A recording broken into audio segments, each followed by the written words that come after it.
So someone in the comments section actually stated it was funny that the Aryan invasion theory, which is a fact, it's backed up by two genetic studies, is not proven because there is no proof of a war between the Dravidians and the Aryans as was recorded in the sutras. There doesn't need to be evidence of a war between the Aryans and the Dravidians, as recorded in the sutras, when you have genetic evidence of Aryan intermixing with the other peoples of India.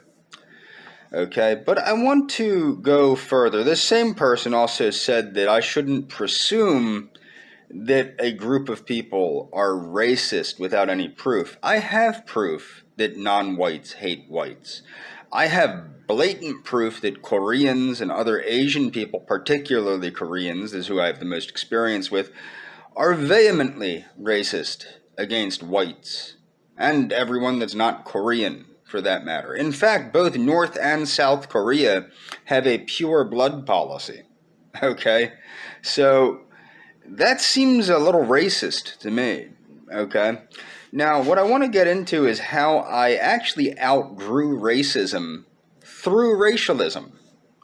People might go, why aren't they the same thing? No. Anthropology and understanding the biological origins of humanity helped me to overcome racism. And this does not mean that I don't recognize racial differences or racial... And this is the thing, everybody says we need to respect diversity. Well, in order to respect diversity, you have to recognize that diversity actually exists. And diversity is very real. Racial diversity is real. Race is biological. It's not a sociological or social construct. It's a biological thing. Some groups of people have more of other species of hominid in them than other people. Some people have more Denisovian, and some people have more Neanderthal. And some people, you know what I mean, said like they're completely different species of hominid in different people to differing degrees. What creates a race? A race is created by geographical separation, natural selection, and sexual selection, as well as certain epigenetic factors which do play a role. And I'm going to get more into epigenetics when I do my review of the epigenetic theory of aging. But right now this is taking precedent to that because this crazy Indian woman or a Pakistani woman that said that she wanted to empty a revolver into the heads of whites really rubbed me the wrong way. Probably because I worked in mental health. I know the vulnerability of the populations in mental health, and I know how easy it would be to harm these people if this lunatic wanted to. And that's why I went so far as to complain to the Psychiatric Association about her because of this. This is very dangerous to have people like this, probably far more than one. And I'm going to make another video because it turns out the head of Yale's psychiatry department, Yale Medical School psychiatry department, happens to be of the African American persuasion, which is probably why this got swept under the rug for as long as it did. That's just my opinion. Now, what I want to point out is racism is the result of a misunderstanding. And people go, that doesn't sound right, that doesn't... I overcame racism, my own personal racism, years ago. And the reason why was I understood the biology of race and the racial differences of people, and that people are different and that's okay. Okay, that's the reality of race. There are different races. I'm not even against race mixing. As people know, I support the concepts of Jose Vasconcelos's La Raza Cosmica. I think that what people don't understand, like the one gentleman that I follow, he says, if we're not fighting to look like our ancestors, what are we fighting for? This might be surprising, but we don't look like our ancestors. It depends on how far back you go. I mean, I do look quite a bit like my Mormon family from the 1800s, but I don't necessarily look like my Neanderthal family from millions of years ago. Okay? So and if I get a genetic test done, I really do have to break down and get a 23andMe done, because if I find out I'm part Ashkenazi Jew or part black, nobody is hearing the end of it. I will be telling everybody I'm Jewish and black until the cows come home. Okay, I highly doubt I am, but if I find that out, well, actually, on my mother's side, I have questions on my mom's side, because my mom was Italian from Brazil, and as I've said in previous videos, her family looks really mestizo-y. They're not Creoles, they're very mestizo-y. Like, they don't look Italian, if you know what I mean. They look like they got something else going on in there, huh? But I have no proof of that, so I can't just assume that without a DNA test. But if I find things out, that would be the classic. If I find out I'm part Native American, part black, and part Jewish, that would be the trifecta. I would never shut up about it. Everybody that, hey, you're a racist white, you would never hear the end of it. But the fact of the matter is, honestly, if you just look at my mother and my father, my mom and my dad look like two different races of people. Okay, I look like both of them. I do look like a white person. I don't look as mestizo-y as my mom's side, but with my dad and my mom, you have to understand, my mom is half Irish from Ireland. So she's part Italian from Brazil and part Irish from Ireland. And then my dad's family are English, Dutch, German. Okay, I'm not the only person that's this mixed. Okay, and then if you look in other countries where people think they're pure, they're not so pure. Like Finland, you have Mongolian blood and Slavic blood and all sorts of stuff going on. And same is true with Hungary, things like this. You got Germanic, Slavic, Mongolian blood. My point is when you start understanding the biology of race, and I'm not saying that racial differences don't exist. Race definitely does exist. The biological reality of race is biological, otherwise it wouldn't exist, okay? I think it's pretty easy to say that black people have black children, white people have white children, Asian people have Asian children, East Indian people have East Indian children, etc. What I've found out is people that cannot come to terms with their own race tend to have racism problems. And I'm not going to use her as an example of somebody with a racism problem, because I don't think she was racist. But, for example, my friend from Argentina, she wanted more than anything to be white. Okay, she considered herself white. She's white, she's white, she's white. No, she was a castiza or a mestiza. I honestly think she was a mestiza. She looked very native, okay? But the thing is, she wanted to be accepted so badly as white. And the thing is, it's like what I never understood. You have a beautiful, intelligent person that just wants to be accepted by these people that are literally human garbage, white trash, these neo-Nazi white trash garbage. And she herself is a beautiful, intelligent person, very accomplished in academia. Not stupid, very intelligent. That's my point, very intelligent. And people will go, well, then doesn't this shoot to crap your idea that there should be racial separation and all that? No, it does not, because I admit that there are racial differences, number one, but what it does more importantly than racial separation is eugenics. More important than racial separation is the understanding of enhancing the biological reality of race through genetic gene therapy, epigenetic understanding of epigenetics, and also through just encouraging certain people. People find their own level. I support a lot of the same things that Anton LaVey and Jose Vasconcelos support as far as race, and I think and Anton LaVey is another good example of somebody. A lot of his views on race, I think, came from his own inferiority complex as a person that was bullied, most likely, for being Jewish by WASPs. Okay, I think that's very, very, very, very understanding, or easy to understand. Same is true with Donald Trump. I think that's why Donald Trump has such animosity towards WASPs. If you read his book, The Art of the Deal, he explains how he identified more with Jewish and German immigrants than he did with the WASPs. Okay?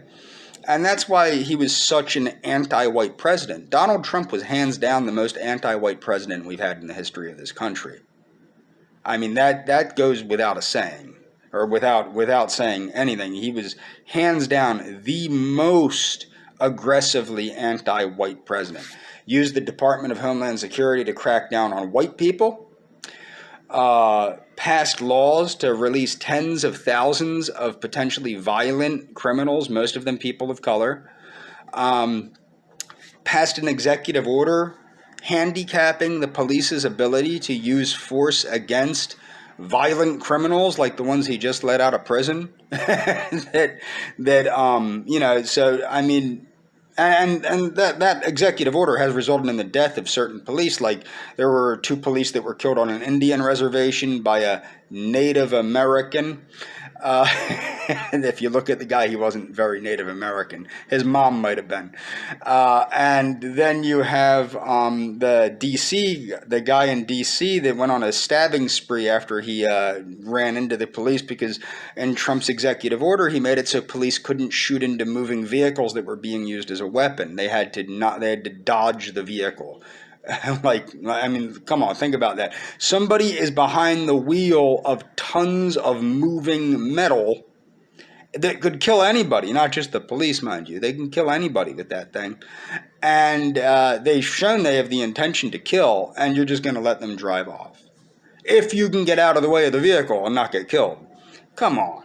But that's the attitudes that came from, and I'm not saying now you might go, well, that shows that race is sociological and this.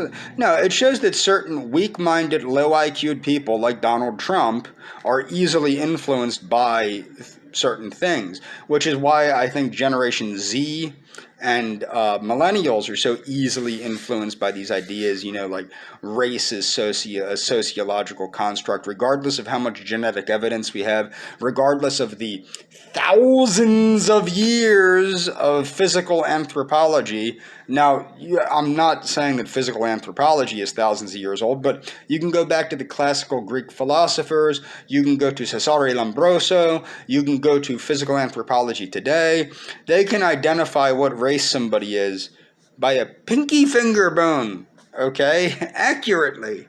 They can identify what race somebody is without genetic testing, okay? Now, of course, it's better to have a long bone like a femur or, the skull or something like that, but they can identify somebody from a fragment of a bone. Basically, they can tell if somebody is Hispanic, Asian, etc., like Mongoloid, or Caucasoid, or Negroid. Now, as far as the races of people in India go, you have the Negrito people. The Negrito people come from Africa. They were one of the earliest people that went to the Indian subcontinent. You have the Proto-Australoids, which are they're Australoids. They call them Proto-Australoids, but they're Australoids. It's because the Australoids adapted to the Australian, New Zealand area later. They evolved to that area. No, they're not marsupials, by the way. I'm actually surprised that they're not marsupials.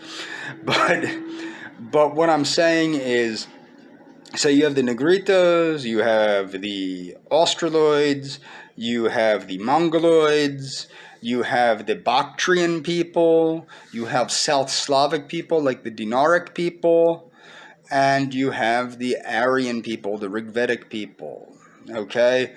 So you have various groups of people in India. Now, what's funny is, what you'll notice is racism is promoted a lot by religion. And it's funny because what liberated me from racism was racialism, was anthropological understanding of race and the acceptance of who I am, racially speaking. I still need that DNA test because that would be humorous if I found out I was more than I am, or more than I think I am, I should say, and I would so rub that into everybody's face. But my point is you have what you got going on is you got racism being promoted by a lot of the world religions, not Christianity or Islam. Christianity and Islam are not racist religions. That anybody can be a Christian or a Muslim. That doesn't make them good religions. It just means that why everybody's trying to say Christianity is racist. Christianity is not racist. Christianity asserts that anybody can be a Christian. However, when you get into things like Judaism or Hinduism or Shintoism, not so much. Not so much, okay? And that's the thing is you have, and I'm leaving links to all this in the description. Of course, people need to know that I'm leaving links to all this in the description, and I would encourage people to follow the links in the description. But with Shintoism, the Japanese people believe that they are descended from the sun. Okay, I mean it's ridiculous because the Japanese people are actually made out of, like everyone else, made out of several different groups of people. The Ainu, the Jomon, I think it's the Yamamoto people. These are different Australoids and even Caucasoid, it seems, Australoid, Caucasoid, and Mongoloid people that make up the Japanese race, the actual Japanese race of the island of Japan. In Korea, you have very, very blatant racism against everybody that's not Korean, whether you're in North or South Korea. It doesn't matter which Korea, it's just South Korea has to pretend like it's a little less racist because they're allied with the United States. So regardless of which Korea you're in, and that goes back to their culture, their Confucian culture, okay? You have in India, of course, the various castes, the caste system. And what's funny is many people don't grasp that, the different castes in India are virtually different races. Some of them are as different as I am from, say, a mestizo, or as different as I am from, say, I'm trying to think of well, I'm actually somewhat mixed up because I'm Mediterranean and Celtic and Germanic, but what my point is they differ genetically. Okay, it's interesting because every Indian, the genetic research showed that most Indians have every bit of the same stuff. It's just to varying degrees. But the thing is, you have to understand, to a certain extent, that's true with a lot of people. And that's how my views on race matured. Okay. Why do I fight for white people? Well, look at me. The thing is, you're white. Whether you're white or not, you're white if you look white. You will be attacked as white, both personally and verbally and with libel and whatnot. And you will be attacked physically if you're white. And a lot of whites in the United States are part Native American. An example would be my ex-girlfriend. She's like a quarter Cherokee. She looks white. Now, some people might go, oh, they might think she's a Puerto Rican or something occasionally. And sometimes East Indians think she's an East Indian occasionally. But for the most part, she's paler than I am. And I'm pretty pale.